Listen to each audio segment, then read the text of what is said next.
नमस्कार विद्यार्थी मित्रांनो, सर्वांचं स्वागत आहे विद्यार्जन अकॅडमीमध्ये. तर आज आपण मराठी या विषयाचं पहिलं लेक्चर सुरुवात करणार आहोत की त्यामध्ये आपण संत नामदेवाची पहिली रचना बघणार आहोत.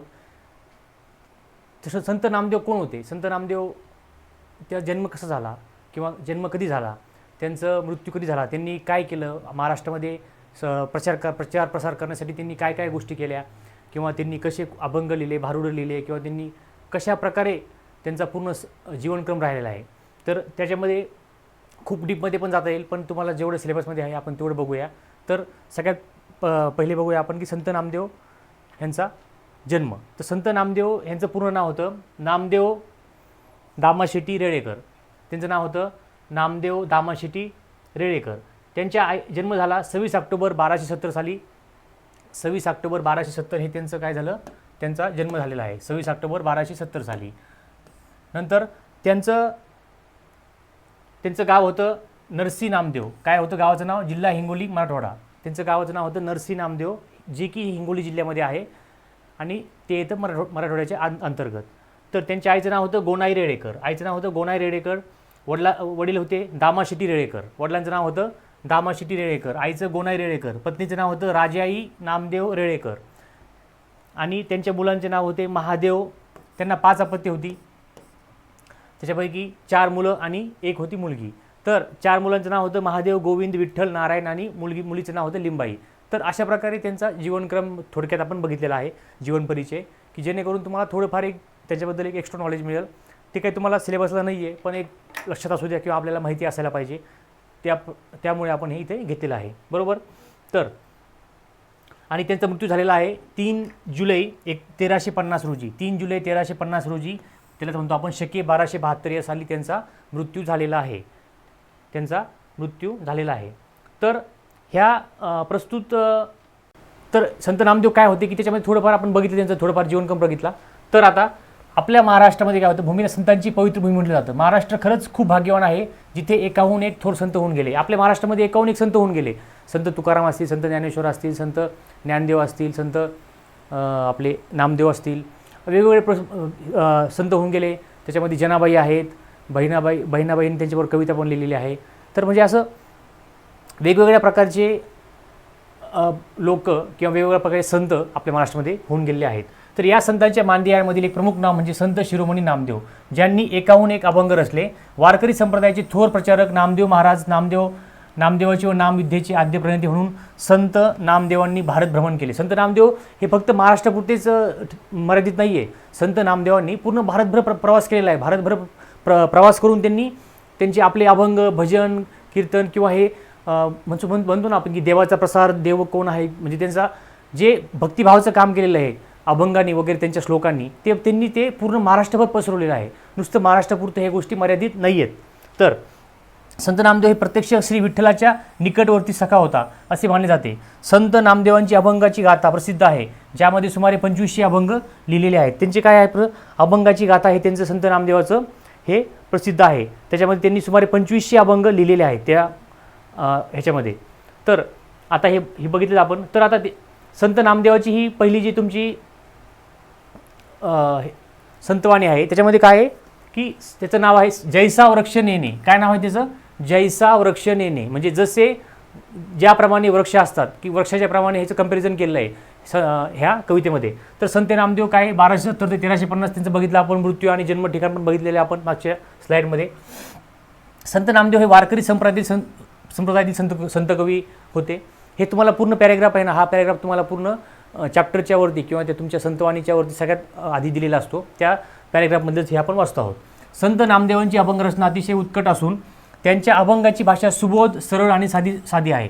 सुबोध म्हणजे त्याच्या अभंगातून आपल्याला काही ना काही बोध मिळतो, त्या अभंगातून आपल्याला काही ना काही गोष्टी आत्मसात होतात, अशा प्रकारचे त्यांचे अभंग असतात. संत नामदेवांनी हिंदीतही रचना केली आहे. म्हणजे याचा अर्थ असा आहे की संत नामदेवाला फक्त एकच भाषा माहीत होती असं नाही, आणि किंवा एकच भाषेचं त्यांनी प्रचार केला नाही, तर त्यांनी हिंदी भाषेतही प्रचार केला. हिंदी भाषेतसुद्धा आपल्या भक्तिभावाने हिंदी भाषिक लोकांनासुद्धा त्यांनी जेवढं म्हणजे ज्ञान वाटलं, किंवा जे म्हणू शकतो की आपण त्यांनी ट्रॅव्हलिंग करून सगळ्या ठिकाणी भारतभरमध्ये पूर्ण आपल्या पूर्ण महाराष्ट्र धर्म म्हणतो आपण ह्याला इनडायरेक्टली, त्याचा पूर्ण प्रचार त्यांनी प्रसार केलेला आहे. पंजाबमध्ये जाऊन त्यांनी भागवत धर्माची पताका फडकावली. कुठे गेले होते ते? पंजाबमध्ये. पंजाब प्रांतामध्ये त्यावेळेस, पंजाब प्रांत म्हणजे त्यावेळेचा आपल्या पाकिस्तान आणि भारताचा तो भाग होता. आता काही भाग पाकिस्तानमध्ये आहे, काही आपल्या भारतामध्ये आहे. तर पंजाब प्रांतामध्ये पण जाऊन त्यांनी भागवत धर्माची पताका फडकावली. शिखांच्या गुरु ग्रंथ साहेब, हा शिखांचा गुरु आहे. शिखांचा हा म्हणजे म्हणतो ना आपण, आपलं कसं भगवद्गीता असतं हिंदू लोकांचं, ख्रिश्चनचं बायबल असतं, तसं शिखांसाठी शिखांचा ग्रंथ जे आहे गुरु ग्रंथ साहेब हा खूप पवित्र त्यांचं ते मानतात ते लोक.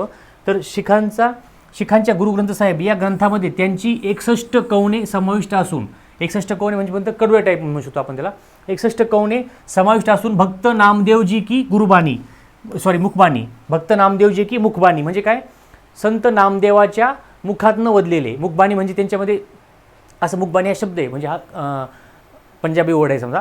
संत नामदेवजी की मुखबाणी म्हणजे संत नामदेवच्या मुखातनं वदलेली, संत नामदेवच्या मुखातनं आलेली, या नावाने ती प्रसिद्ध आहे. संत नामदेवांची अभंग गाथा पुस्तक रूपाने 1892 मध्ये प्रथम लोकांसमोर आली. प्रस्तुत अभंगामध्ये संतांना वृक्षाची उपमा देऊन त्यांची महती सांगितली आहे. ह्या अभंगामध्ये काय सांगितलं त्यांनी की संतांना, संत जे होते आपले संत लोक असतात समजा, त्या संतांचं त्यांनी कंपॅरिझन कोणाबरोबर केलं आहे? वृक्षाबरोबर केलं आहे, झाडांबरोबर केलेलं आहे. आणि झाडं ज्याप्रमाणे एखादी गोष्ट नाही काही म्हणजे काही इच्छा अपेक्षा न ठेवता, काही लालच न ठेवता, काही मनामध्ये द्वेष न ठेवता, जसे की प्रत्येक गरीब असू श्रीमंत असू, म्हणजे झाडं समजा तुम्ही झाडाखाली बसता समजा, झाडं असं म्हणत नाही की हा गरीब माणूस आहे मी याला सावली देत नाही, किंवा मी ह्याला फळं देत नाही, किंवा हा श्रीमंत आहे ह्याला मी जास्त फळं देतो, असं झाडाचं काही नसतं.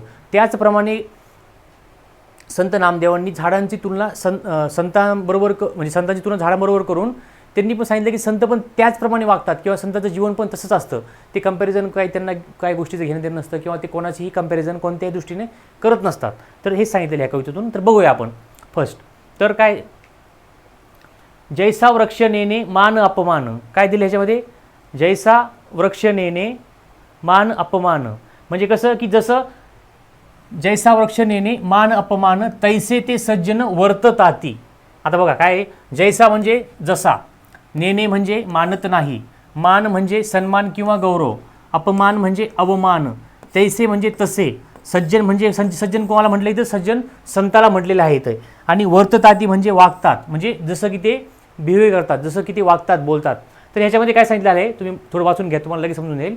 ह्याच्यामध्ये काय सांगितलं आहे की संतांची महती वर्णन करताना संत नामदेव म्हणतात की ज्याप्रमाणे वृक्षाला किंवा झाडाला मान आणि अपमान यांचे काहीच वाटत नाही, किंवा त्यांचं काही घेणं देणं नसतं, मान अपमान ते जाणत नाही, त्याप्रमाणे त्या वृक्षाप्रमाणे संतांचे किंवा सज्जनांचे वर्तन असते.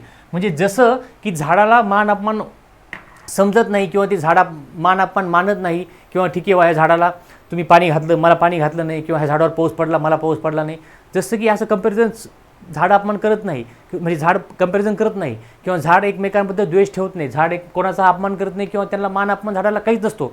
त्याचप्रमाणे संतांचं जीवनही त्याच धर्तीवर आधारित असतं. संतांना काही घेणं देणं नसतं.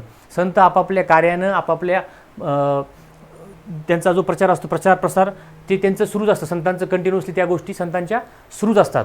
तर तेच सांगितलेलं आहे आपल्याला की जैसा वृक्ष नेणे, जैसं वृक्ष हे मान अपमान मानत नाहीत, तसेच संत पण काय करतात?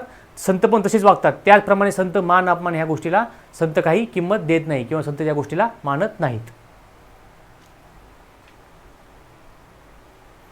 तर बघूया आपण नेक्स्ट. एवनिया पूजा प्राणी जे करती त्याचे सुख चित्ती तया नाही. एवनिया पूजा प्राणी जे करीती त्याचे सुख चित्ती तया नाही म्हणजे काय? सुख म्हणजे काय? आनंद. चित्ती म्हणजे मनात, तया म्हणजे त्यांना. म्हणजे एवनिया पूजा प्राणी जे करती, प्राणी म्हणजे कोण? ह्याच्यामध्ये प्राणी म्हणजे माणूस, आपण म्हणजे प्राणी म्हणजे प्राणी थोडी झाडाची पूजा करतात, आपण स्वतः पूजा करतो. म्हणजे कोणी आपण तुळशीची पूजा करतो, किंवा महिला ज्या असतात महिला भगिनी आपल्या त्या वटपौर्णिमेला वृक्षाची पूजा करतात. तर त्याप्रमाणे समजा असं बाकीचे जेव्हा तिथं पूजा सुरू असते त्या दिवशी, तर आजूबाजूची झाडं असतात ते म्हणत नाहीत की बाबा माझी पूजा केली नाही, किंवा माझ्याकडे आले नाही, किंवा मला पाणी टाकलं नाही झाडाला, किंवा मला माझ्या पुढे दिवा लावला नाही माझ्या म्हणजे माझ्या स्वतःपुढं, असं म्हणजे दुसरा वृक्ष असं म्हणत नाही, एकमेकांना कंपॅरिझन करत नाही. म्हणजे याच्यामध्ये काय होतं की कोणी माणसांनी वृक्षाची पूजा केली तरी वृक्षाच्या मनाला सुख किंवा दुःख आनंद होत नाही.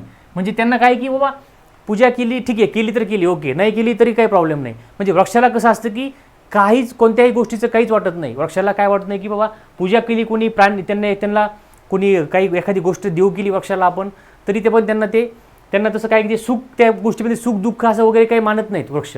त्याचप्रमाणे संतही तशीच वागतात. त्यांना कोणी कधी भिक्षा दिली किंवा नाही दिली, किंवा त्यांना कोणी काही दक्षिणा दिली नाही दिली, किंवा त्यांना कोणी काही त्यांनी म्हणजे त्यांना संतांना म्हणजे आणि झाडांना इनडायरेक्टली म्हणजे यांना काय असतं की कोणाकडून कसलीच अपेक्षा नसते त्यांना, बरोबर. त्यामुळं काय आहे की येऊन या पूजा प्राणी जे करती त्यांचे सुखचित्ती तया नाही, म्हणजे त्याचप्रमाणे त्यांना काही वृक्षांना त्याचं काही देणं घेणं नसतं, बरोबर. नेक्स्ट, अथवा कोणी प्राणी येऊनी तोडीती तयानं म्हणती छेदू नका. तर ह्याचा अर्थ काय, अथवाचा अर्थ होतो किंवा, तोडीती म्हणजे तोडणे, छेदू नका म्हणजे तोडू नका. म्हणजे जर कोणी प्राणी म्हणजे प्रत्येक वेळेस लक्षात द्या, प्राणी म्हणजे मानव, म्हणजे आपण, आपल्याला इथं प्राणी हा शब्द मानवासाठी वापरलेला आहे. म्हणजे अथवा कोणी प्राणी येऊन तोडीती, म्हणजे जर कोणी प्राणी म्हणजे कोणी एखाद्या मनुष्याने एखादं झाड तोडलं तर झाड त्याला थांबवत नाही की तोडू नको, किंवा मला नको तोडू त्याला तोड, किंवा एवढंच तोड, अर्धच झाला आता एकच फांदी तोडून घेऊन जा, अर्धी राहू दे, असं वृक्ष कधीच काही म्हणत नाहीत. वृक्ष काय करतात की त्यांना कोणी तोडलं वगैरे काय तरी पण ती कोणाकडे कंप्लेंट करत नाही, कोणाला काही म्हणत नाहीत, किंवा कधी, आणि त्या माणसाबद्दल सुद्धा त्यांच्या मनात द्वेष नसतो झाडांच्या सुद्धा. त्याचप्रमाणे संतांचं असतं की त्यांना कोणी वाईट बोललं, त्यांना कोणी त्यांच्याबद्दल काही अपशब्द वापरले तरी संत काय करतात की आपल्या मार्गाने चालत राहतात.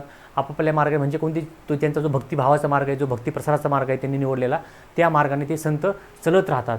म्हणजे त्यांना काय की झाड जसं म्हणतात की मला तोडू नको, किंवा मला म्हणजे त्याला जरी कोणी धक्का लावला तरी झाडांना काही वाटत नाही, त्याचप्रमाणे संतांचं असतं. संतांना पण काही ह्या गोष्टीचं म्हणजे त्यांना वाटत पण नाही, आणि त्या गोष्टीकडे ते संत दुर्लक्ष करतात.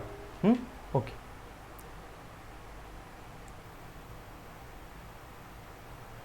निंदा स्तुती सममानिती जे संत पूर्ण धैर्यवंत साधू ऐसे.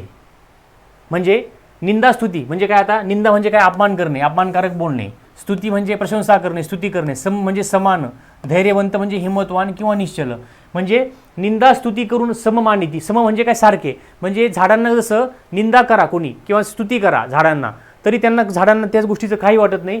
त्याचप्रमाणे धैर्यवंत साधू म्हणजे कसं आहे, साधू पण किंवा संत जे असतात ते हिंमतवान असतात ह्या गोष्टीसाठी.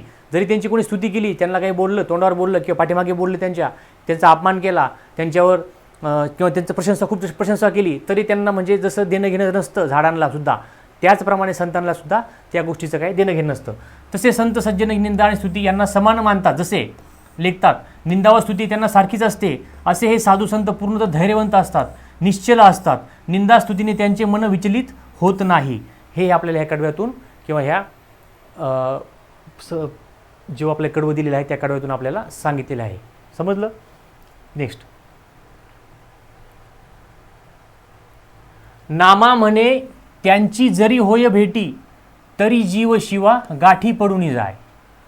धैर्यवंत म्हणजे काय, हिंमतवंत. भेटी म्हणजे काय, गाठ भेट. जीव म्हणजे प्राण, शिव म्हणजे परब्रह्म, गाठी म्हणजे एकत्र येणे. म्हणजे संत नामदेवाच्यामध्ये काय म्हणतात, अशा संतांची जेव्हा गाठ भेट होते तेव्हा साक्षात जीवाशिवाची गाठ पडते. संतांच्या भेटीमुळे प्रत्यक्ष परब्रह्म भेटीचे सुख लागते. म्हणजे काय होते की नामा म्हणे म्हणजे कोण, नामा म्हणजे संत नामदेव. संत नामदेव काय म्हणतात, त्यांची जरी होय भेटी म्हणजे अशा लोकांची भेट झाली तर आपल्याला वाटतं की असं एखादा आपल्याला खूप मोठी गोष्ट प्राप्त झाली किंवा अशी खूप मोठी व्यक्ती भेटली आपल्याला. त्याप्रमाणे संतांचं जीवन असतं, त्याप्रमाणे संतांची महती असते. तर त्याप्रमाणे संत आपल्याला वाटतं की एखादे म्हणजे खूप मोठी व्यक्तीनं आपल्याला काहीतरी येऊन बोध दिला किंवा खूप मोठ्या व्यक्तीनं आपल्याला काहीतरी येऊन चांगल्या गोष्टी सांगितल्या आहेत. तसंच त्याप्रमाणे आपल्याला काय होतं की एखाद्या जीवाभावाचा मित्र असतो आपला किंवा जीवाभावाची व्यक्ती असती, त्या व्यक्तीची गाठ पडली आपल्याला असं वाटते. तर हे अशा प्रकारे आपण आजची संत नामदेवाने जे सांगितलेलं आहे आपल्याला, संत नामदेवाने आपल्याला ज्या गोष्टी म्हणजे झाडांची कल्पना करून, झाडांची तुलना संतांबरोबर करून, जसं की झाडे आणि जसं मान अपमान स्तुती निंदा ह्या गोष्टी झाडं मानत नसतात किंवा त्यांना ह्या गोष्टीचं काही वाईट नाही किंवा त्यांना ह्या गोष्टीचं काही देणं घेणं नसतं, त्याचप्रमाणे संतसुद्धा त्यांच्या दैनंदिन जीवनामध्ये त्यांना जे काम आहे, त्यांचं जे काम आहे लोकांपर्यंत भक्तिभावाचा प्रसार करणे, लोकांना चांगलं बोलणे, लोकांना चांगल्या गोष्टी सांगणे, जे आपल्या दैनंदिन जीवनामध्ये आपण जसं की वेळ देऊ शकत नाही त्या गोष्टीला संत वेळ देतात. 4 लोकांमध्ये भक्तीचा प्रसार करणे किंवा 4 चांगल्या गोष्टी सांगणे. तर त्याचप्रमाणे संत हे सुद्धा खूप मोठं म्हणजे झाडं जसं काहीही अपेक्षा न ठेवता जे काम करतात झाडे, त्याचप्रमाणे संतांचं कामसुद्धा त्याच धर्तीवर चालतं. प्रस्तुत कवितेमधून आपल्याला संत नामदेवांनी ह्या गोष्टी क्लिअर केलेल्या आहेत. ओके, तर आज आपण इथे थांबूया. कोणाला काही डाऊट असेल तर कमेंट सेक्शनमध्ये अवश्य लिहा. थँक्यू.